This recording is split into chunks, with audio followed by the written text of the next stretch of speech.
공회에 잡혀서도 성령이 충만하여 천사의 얼굴로 하나님의 존재와 또 사역에 대해 설교한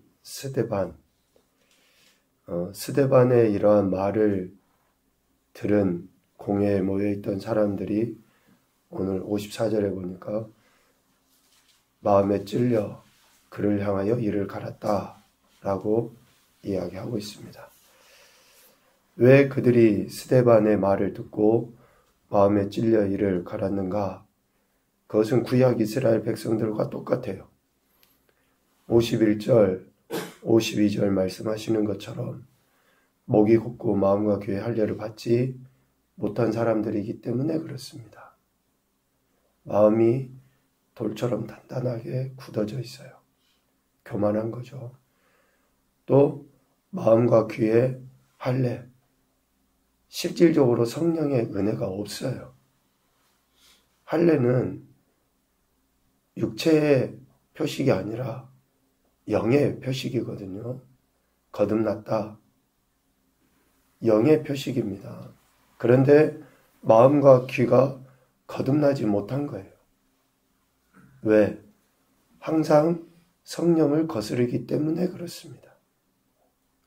교만함도 또 영으로 거듭나지 못함도 성령을 거스르기 때문에 그러는 거죠. 성령을 거스르면 결국 어떻게 됩니까? 살인자가 되는 거예요. 살인자. 의인을 잡아주게 되고 결국 그 의인들을 살인하게 되는 살인자가 되게 됩니다.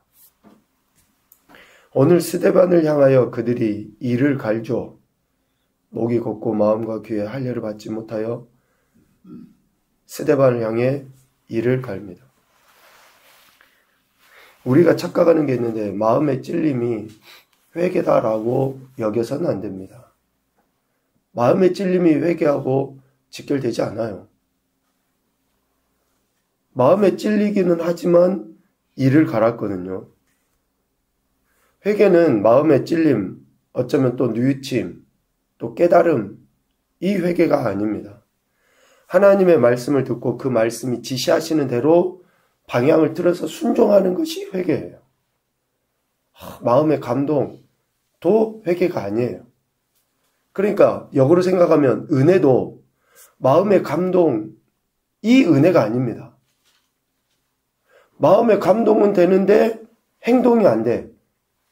그건 은혜가 아니에요. 내 안에 그냥 느낌이지.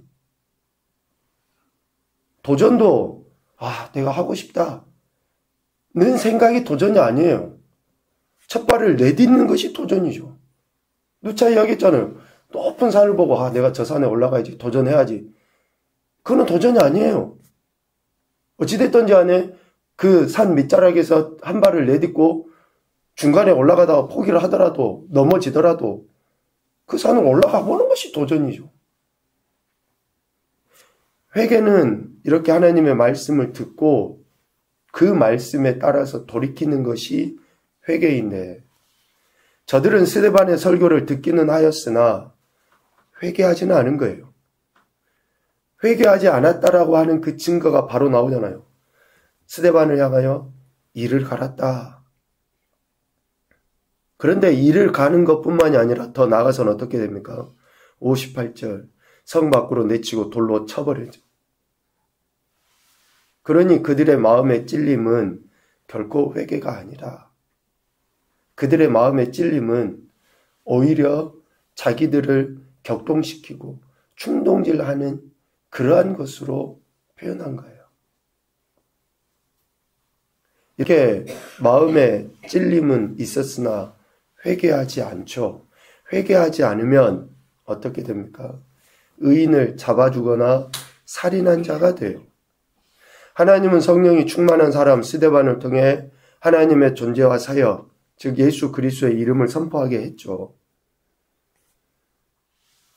지금 공회에 모여있는 이들은 스데반을 통해, 즉 성령이 충만한 스데반을 통해 하나님의 존재와 사역, 예수 그리스도의 이름을 들을 수 있는 기회를 가진 거예요. 그 기회를 지금 저들에게는 하나님이 선물로 주신 거예요. 예수님의 이름이 누구에게나 선포되지만 누구나 다 들을 수 있는 이름이 아닙니다. 예수님의 이름이 외쳐지죠. 그러나 그 이름을 들을 게 있는 사람만 듣게 돼 있어요. 지금 공회에 모여있는 사람들은 어찌됐든지 스데반을 통해서 예수님의 이름이 선포되어지고 하나님의 역사가 증거되어지고 있어요. 그런데 그들은 그 기회를 하나님이 주셨음에도 불구하고, 즉 말씀을 듣기는 하였으나, 귀로 듣기는 하였으나 깨달음이 없었죠. 즉 진정한 회개가 없었어요. 진정한 회개를 하지 않기 때문에 구약 이스라엘 백성들이 선지자들을 박해하고 그들을 죽인 것과 같은 죄를 범하게 되는 것입니다. 하나님 말씀에 대한 진정한 경청과 순종, 회개가 있지 않으면 반드시 하나님 말씀을 듣고 순종하고 또 그 말씀으로 인한 회개가 있지 않으면 반드시 영과 육을 죽이는 살인자가 됩니다. 영과 육을 죽이는 살인자가 돼요. 육은 무익하고 영은 살리는 것이다 라고 요한복음 6장 33절에 이야기하시죠. 요한복음 6장 33절에 보면 살리는 것은 영이니 육은 무익하니라. 내가 너희에게 이른 말은, 즉 예수님의 말씀은 영이요 생명이니라. 다시요. 육은 무익해요. 그래요. 영은 살리는 것이에요. 그런데 살리는 것은 영인데 내가 너희에게 이른 말이, 즉 예수님의 말씀이 뭐예요? 영이에요. 영. 그러니까 우리가 예수님의 말씀을 듣지 않으면 결코 우리 자신도 살 수도 없고 다른 사람을 살릴 수도 없어요. 반대로 말씀을 듣지 않으면 반드시 죽게 돼 있고 반드시 죽이는 살인자가 되게 돼 있어요. 왜 기독교를 말씀의 종교라고 이야기합니까? 요한복음 1장에서부터 로고스 말씀에 대한 이야기 하셔요. 말씀이 예수님이고 말씀이 하나님이시고 말씀이 모든 것을 창조하시고 말씀이 지금도 우리와 함께 하신다라고 말씀하고 있기 때문에 기독교는 말씀의 종교예요. 뭐 말씀의 종교라는 표현 자체도 우리는 쓸 필요도 없지만, 그러니까 말씀이 없는 신앙은 자기의 감정을 드러내게 돼 있고 자기의 의를 드러내게 돼 있고, 즉 육인 거예요. 육. 아무리 어떤 은사를 이야기해도 그거는 육이에요. 자기 의예요. 무익한 겁니다. 다른 사람에게 영향력을 못 끼쳐요. 너무나 안타깝게. 다른 사람에게 생명의 길을 제시를 못해요. 소위 전도도 못해요. 몇십 년을 우리가 그렇게 신앙생활을 해도 왜? 나 혼자만 마치 은혜 받은 것처럼 착각하고 살아가고 있기 때문에 그러는 거예요. 오늘 공회에 모여있는 사람들이 어떤 사람들입니까? 당시의 지도자들 아니에요? 오늘날로 표현하면 교회 리더들이고 뭐 신앙생활 몇십 년씩 한 사람들이고 은혜 받았다고 하는 사람들 아니냐고요. 그런데 말씀을 듣질 않아요. 그래서 결국은 자신들의 조상들과 같이 의인을 잡아주고 살인한 자가 되어버립니다. 이로 인해 스데반은 순교하죠.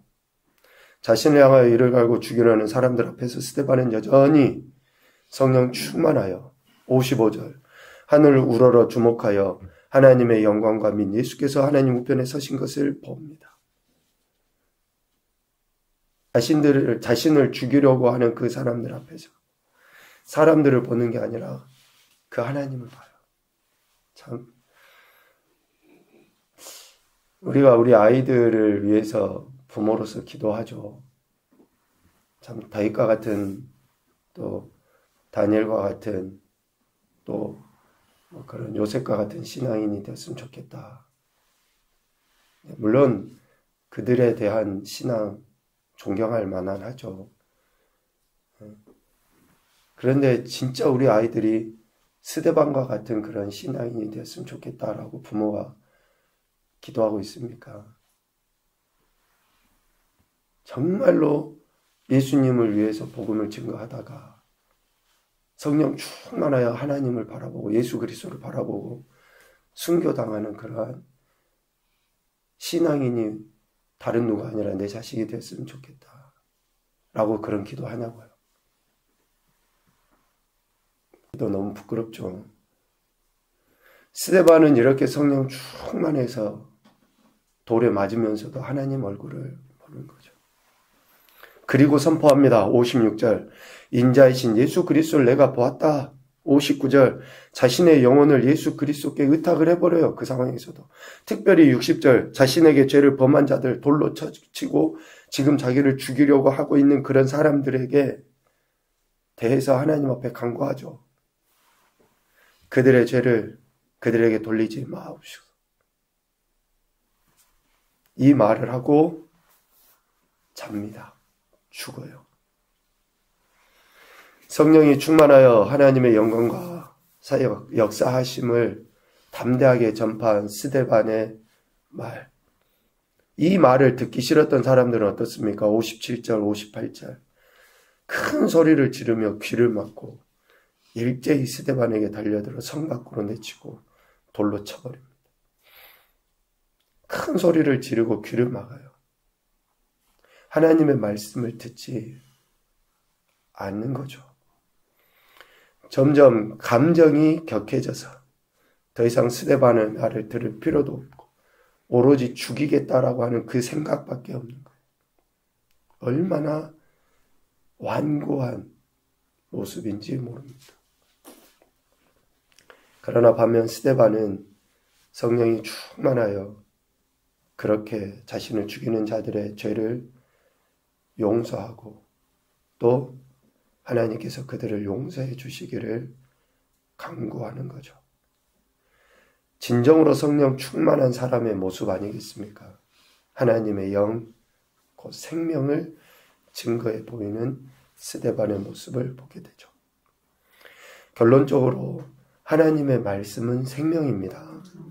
성령 하나님은 하나님의 말씀을 가르치고 생각나게 하셔요. 그러므로 성령의 사람은 하나님의 말씀에 따라 생명을 위해서 또 살리기 위해서 일해요. 성령의 사람은.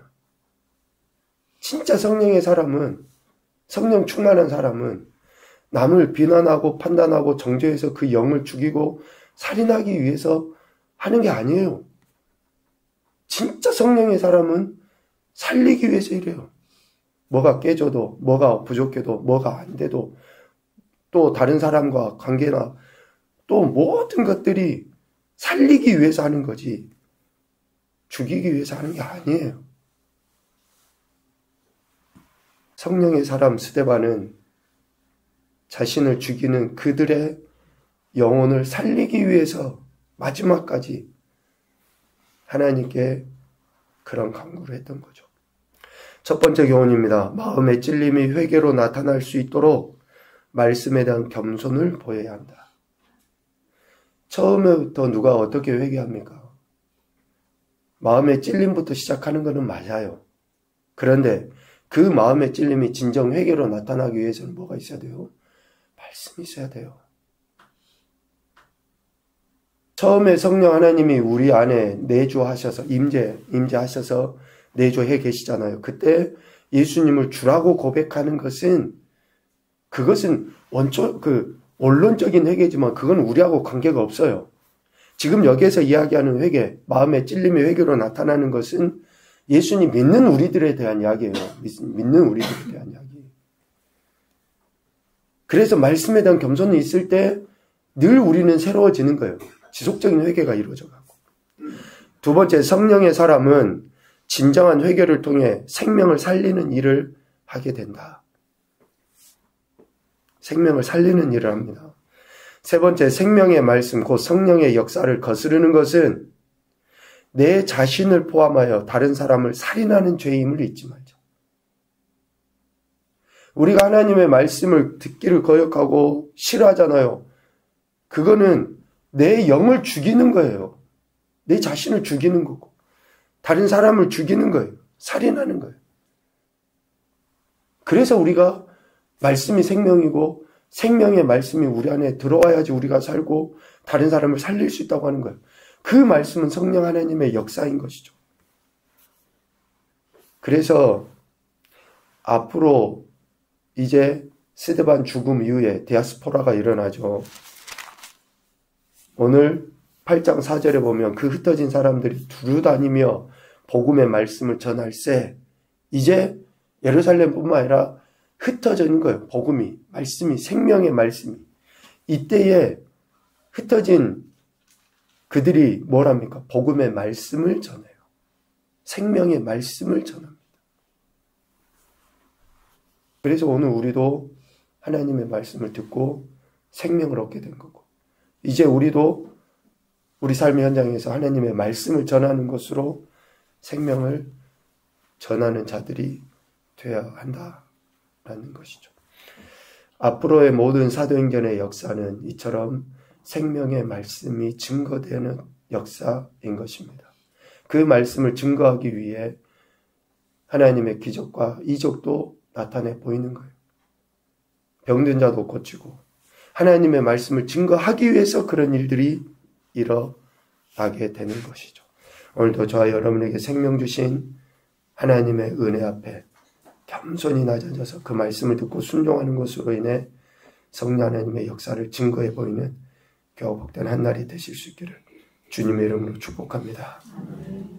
아멘.